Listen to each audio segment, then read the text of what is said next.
हरे कृष्णा।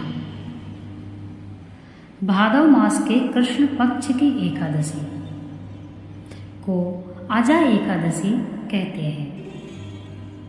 2024 की भादव मास कृष्ण पक्ष की जो एकादशी है वह 29 तारीख दिन बृहस्पतिवार को व्रत करने योग्य है।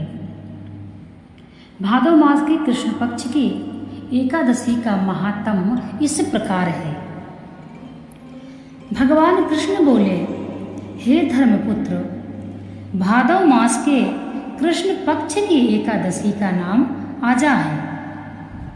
इसका महात्म्य गौतम मुनि ही जानते हैं, जिसने युगों का परिवर्तन कर दिया था।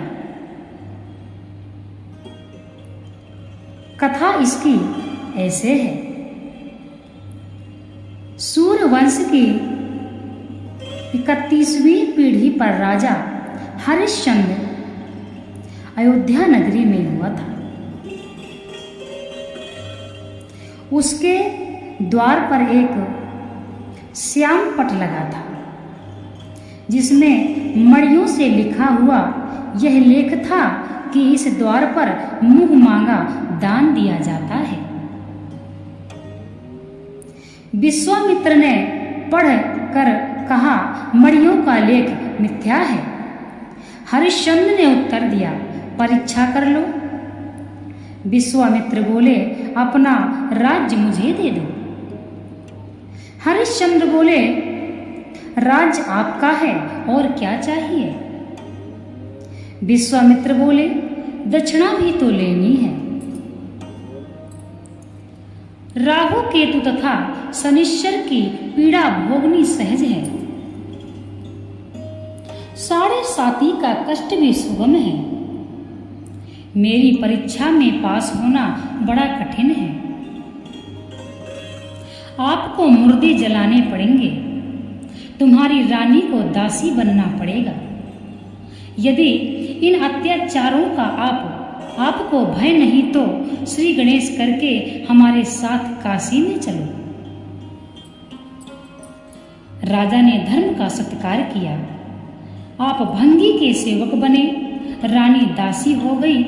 पुत्र को नाग ने डस लिया। ऐसी विपत्ति में भी उसने सत्य का त्याग ना किया, परंतु मन में शोक की अग्नि भड़क उठी। उस समय गौतम मुनि के दिल में दया आ गई। राजा हरिश्चंद्र के पास आकर कहा, तुम राजा एकादशी का विधि पूर्वक एक व्रत करो, समस्त संकट दूर हो जाएंगे। ऐसा कहकर गौतम मुनि अंतर ध्यान हो गए। राजा ने विधि सहित आजा एकादशी का व्रत किया।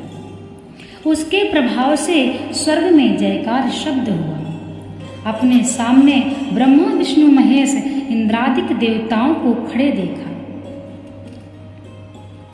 अपने पुत्र को जीवित तथा अपनी स्त्री को भूषणों सहित देखा। अयोध्या में आकर एकादशी का पूर्ण सत्कार किया। उसके राज्य में बालक वृद्ध सब एकादशी व्रत करते थे। एकादशी व्रत के प्रभाव से प्रजा सहित अंत में स्वर्ग को प्राप्त हुआ। इस कथा के महात्म्य का फल अश्वमेध यज्ञ के समान है। आजा एकादशी भादव मास की कृष्ण पक्ष की एकादशी बहुत ही महत्वपूर्ण है। सभी मनोकामनाओं की पूर्ति करने वाली, सभी के संकल्प को पूरा करने वाली तथा जो भी आप अपने मन में संकल्प लेते हैं उसको पूर्ण करने की शक्ति प्रदान करने वाली आजा एकादशी का व्रत आप सभी को करना चाहिए।